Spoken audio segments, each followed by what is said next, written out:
자, 여러분 안녕. 네.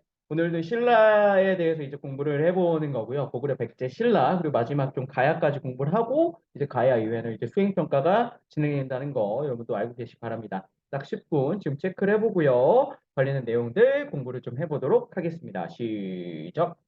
네, 10분이고요. 네, 브리티켜 선생님 확인하겠습니다. 가급적 10분을 지키기 위해서 선생님 노력을 합니다. 네, 잠깐만요. 슬라이드 쇼 일단 해놓고. 지금 여러분 시간 좀 치면 곤란해요. 네. 시간 좀 낭비하는 것들이 조금 있기 때문에. 아이고, 잠시만요. 화면 공유.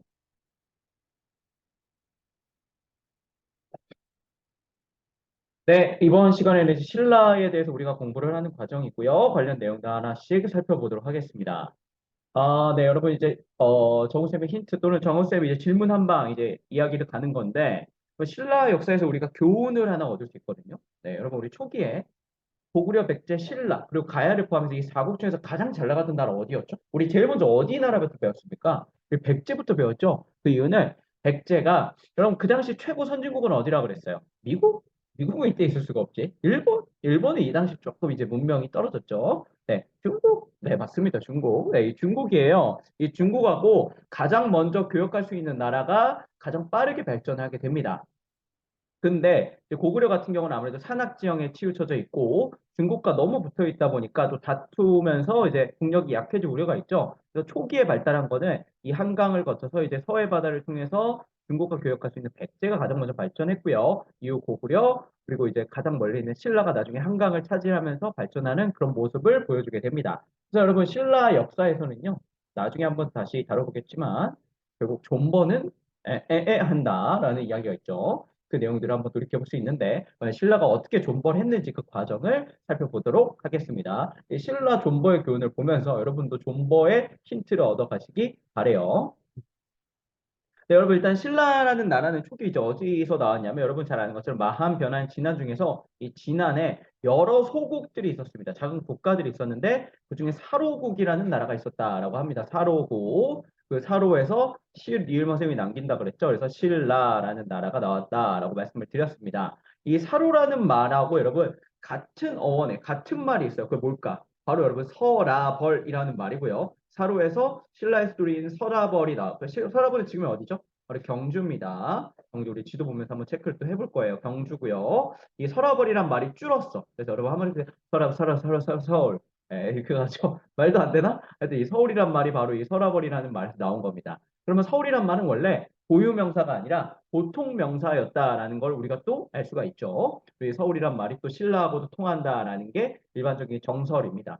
이 사루국은 처음에 이 포항 호미곶 이게 여러분 울릉도 독도 이쪽 지역인 거 알죠? 네, 이 호미곶 근처인 사루국에서 시작해서 점점 주변의 여러 나라들을 정복해 가면서 영토를 넓혔다라는 게 네, 초기 우리 신라에 대한 학계의 정식적인 입장입니다. 우리 신라와 관련된 설화는 여러분 잘 알고 있죠? 여기 누군가요, 여러분? 네, 아유, 굉장히 귀여운 피부도 뽀얗고 아이가 왕관을 쓰고 태어났네요. 여기는 페가소스인가? 하여튼 이 백마가 있는데 이 백마가 이 알이 있는 그러니까 이 우물에서 알을 낳고 도망갔대요. 그럼 백마는 기본적으로 포유류입니다. 포유류. 네, 그렇기 때문에 알을 낳을 수가 없어요.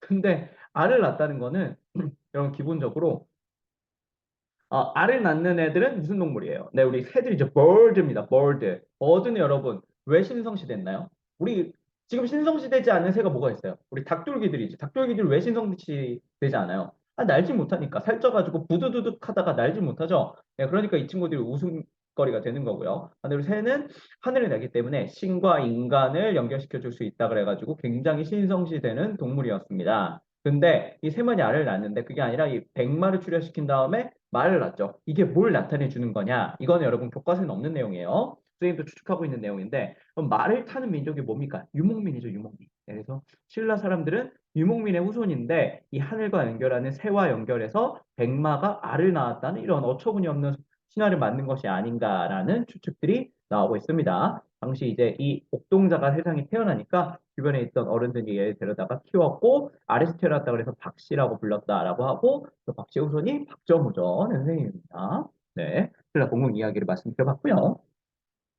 여러분 신라는요 초기에 이 박씨, 그 다음에 석씨, 김씨, 새 성씨가 왕위를 이제 돌아가서 했고 나중에는 이 김씨로 정착이 됩니다. 그래서 박석김 뭐 이거 관련된 신화는 여러분들이 한번 좀 찾아보시기 바래요. 여기까지 다루기는 너무 힘들고 이 초기에 여러분 이제 신라 같은 경우 왕호를 여러분이 좀 암기를 해야 됩니다. 이거 수업 시간에 좀 암기하는 시간을 가질 건데 기본적으로 여러분 거서간, 차차홍, 이사금, 마립간, 왕이라는 뜻이 있습니다. 그럼 거서간이라는 문구는요. 거서간 여러분 이 간에 한번 주목해 보세요. 간은요. 우리 친기즈 칸 할 때 우리 칸이죠. 그거랑 같은 발음이라고 생각하면 되고요. 버서는 되게 크다, 뭐 어디에 산다, 뭐 이런 뜻을 가지고 있다라고 생각하면 됩니다. 그래서 큰 칸이다 생각하시면 되고 차차웅은 여러분 이게 무슨 뜻이냐면 이게 뭐 발음을 따라 그러면 뭐 자웅 뭐 이렇게 돼가지고 무슨 무당을 나타내는 말이라고 합니다. 이사금은 이빨이 많은 사람들, 뭐 당시에는 이빨이 많으면 뭐 연장자라고 합니다. 뭐 보통 연세가 드시면 치아가 없어지지 않나? 임플란트를 하셨나? 네, 하여튼 이사금, 그다음에 이제 마립간.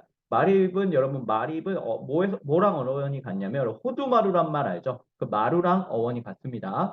그래서 우뚝 솟았다라는 뜻이고 간은 칭기즈칸 할 때 칸이죠. 그리고 이제 왕으로 이어집니다. 이제 중국식 용어가 나타나는데 신라 같은 경우는 워낙 토착 지역에 있고 동쪽에 치우쳐져 있고 중국과 교류가 없다 보니까 왕이란 칭호가 굉장히 늦게 나오고요. 버서간, 차청, 이삭은, 마립간 같은 우리 고유의 칭호를 사용했다라고 생각을 하시면 되고 이거 외우는 방법은 선생님이 수업 때 같이 좀 이어가 보도록 합시다. 이거 좀 여러분이 이 정도는 좀 암기를 하고 계셔야 돼요.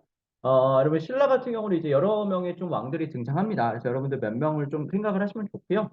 먼저 여러분 뇌물 마립간이라는 사람이 가장 좀 중요한 사람으로 등장해요. 우리 마립간이라는 용어를 최초로 쓴 사람입니다. 그러니까 이 사람은 원래 뇌물 이사금이었는데 이 뇌물 마립간으로 이름을 바꾼 것이죠. 이사금은 뭔가 연장자라는 뜻만 있지 뭔가 강한 권력자라는 뜻은 별로 없어요. 근데 마립간은 뭔가 강한 사람이다, 높은 사람이다라는 뜻을 가지고 있잖아요. 그러니까 이 뇌물 마립간이 고구려를 이용해가지고 고구려 이제 광개토대왕의 도움을 받아서 신라의 반기를 드는 세력들을 몰아내고요. 자기가 권력을 장악했기 때문에 이런 칭호를 사용할 수 있을 만큼 힘이 세진 것이죠. 그리고 또한 마립간 때, 이 뇌물 마립간 때 김씨가 이제 석씨랑 박씨를 제끼고 나중에 박씨는 다시 등장하긴 합니다. 신라의 마립간, 즉 왕위를 계승하게 됩니다. 하지만 고구려의 도움을 받았다 보니까 아무래도 고구려에 종속되고 고구려에 이렇게 영향을 받는 그런 문제를 또 초래하게 되죠. 그다음에 이 네울마리칸 나오면 이제 눌지마리칸이라는 사람이 등장합니다. 눌지마리칸 이름이 좀 웃기죠? 눌지마리칸. 눌지마리칸 사람은요. 이 사람은 아까 선생님이 뭐라 그랬어요? 누구의 영향력이 커졌다? 바로 고구려의 영향력이 커졌죠. 이 고구려의 영향력이 커지다 보니까 와, 이제 고구려한테 좀 대항을 해야겠다라는 생각을 듭니다. 그래서 이제 신라가 백제랑 연합을 하는 결혼동맹이라는 걸 맺는다라고 백제 시간 선생님 공부했었죠. 그래서 이거를 우리가 나제 동맹이라고 합니다. 신라와 백제 연합. 신라의 나, 두음 법칙이죠. 백제 제 합쳐가지고 나제 동맹을 맺고 고구려에 대항하는 모습을 보이게 됩니다. 그래서 이 눌지왕, 눌지마리칸이라는 모습이 등장하게 되죠. 네, 해뜰날. 네, 태양이 귀엽죠? 여러분, 이 짜증 지대로 지증왕 좀 이야기를 해보도록 할게요. 네, 짜증 지대로. 그래서 지증왕. 지증왕의 이름이 지대로왕, 지도로왕이다라는 말 뜻도 있습니다. 그래서 지증왕이라고 했고요. 이 지증왕 때는요, 이제 무슨 용어들이 이제 등장하는지를 봐야 되는데, 일단 그것부터 볼게요. 바로 신라라는 국호가 이때 처음 정착을 하게 됩니다. 그 이전에는 서울, 서라벌 이런 용어들이 사로곡 많았는데, 신라라는 한자식 용어를 사용을 하게 되고요. 아까 선생님 왕이라는 친구 역시 한자식 용어라고 그랬죠? 이 왕이라는 칭호도 사용하게 됩니다. 그러니까 지증왕 무렵부터 이제 신라가 중국과 활발하게 교력을 했다라는 걸 알 수가 있죠. 그러니까 이제 배 타는 기술들이 어느 정도 나온 거예요. 그러다 보니까 경주 지역에서 옆으로 가가지고 울릉도, 우삼국 지역을 정복을 하게 됩니다. 이런 강아지 같은 친구들을 보내가지고 정복을 했다라는 게 우리 이사부 장군 이야기인데 뭐 믿거나 말거나. 네. 여러분 우경이라는 게 있어요. 우경은 뭐냐면 소로 경작을 하는 거예요. 여러분 한번 생각해봐. 우리가 이제 밭이나 이제 논을 갈아요. 그러면 이제 밭이나 논을 이렇게 갈아야 됩니다. 왜냐하면 기존에 거기다가 이제 작물을 넣고 작물이 자라면 그 밭에서 논에서 영양분이 빠져나가잖아요. 그러니까 새롭게 안에 밑에 있던 흙과 밖에 있는 흙을 이제 이렇게 거꾸로 이렇게 서로 이렇게 흙 터지게 해줘야 돼요. 근데 그 역할을 한번 사람이 한다고 생각해보세요. 사람이 쟁기 끌고 다녀. 예. 그럼 많이 바꿀 수 있어요? 못 바꿔요? 별로 못 바꾸죠. 근데 소는 파워가 어때요? 인간의 뭐 몇십 배, 몇백 배의 이제 충력을 가지고 있죠. 그러다 보니까 이 소를 활용한 우경을 사용함으로써 생산력이 증가하게 된다라는 것을 우리가 확인해 볼 수 있습니다. 우리 여러분 마침 이 지증왕이 즉위했을 때가 딱 500년이거든요. 그래서 500년에 딱 지증왕 즉위했다. 아주 중요한 사람이니까 이름도 좀 기억을 해보시면 좋을 것 같습니다. 또 여러분 이 사람 하면요 순장을 금지한다라는 겁니다. 순장이 뭐냐면 배웠죠 우리 높은 사람이 죽을 때 같이 무덤 이제 해가지고 죽는 거예요. 그래서 신라나 가야 같은 경우는 왕이나 이런 부족장이 한 명 죽을 때만 500명에서 1000명 가까운 사람들이 같이 생매장하기도 했습니다.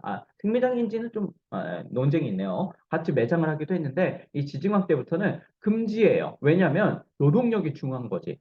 사람을 한 사람을 위해서 이렇게 500명, 1000명을 희생하는 건 더 이상 의미가 없다. 이제 농사, 우경도 해야 되는데 노동력이 중요하다라는 거를 이 지증왕 때부터 이제 만들어가는 모습이라고 생각을 하시면 되겠습니다. 그럼 일단은 지증왕까지 선생님이 좀 다뤄봤고요. 그 뒤에 이제 버풍왕, 이제 기능왕 같은 경우는 이제 본 수업 때 좀 다뤄보고 이사금 차차왕 같은 용어들에 대해서 우리가 같이 배워보는 시간을 갖도록 하겠습니다. 네, 여기까지 하도록 할게요. 네, 일단 이렇게 하면 조금 일찍 끝낸 감이 있긴 한데 네, 여기까지 하도록 하겠습니다. 네, 수고했습니다.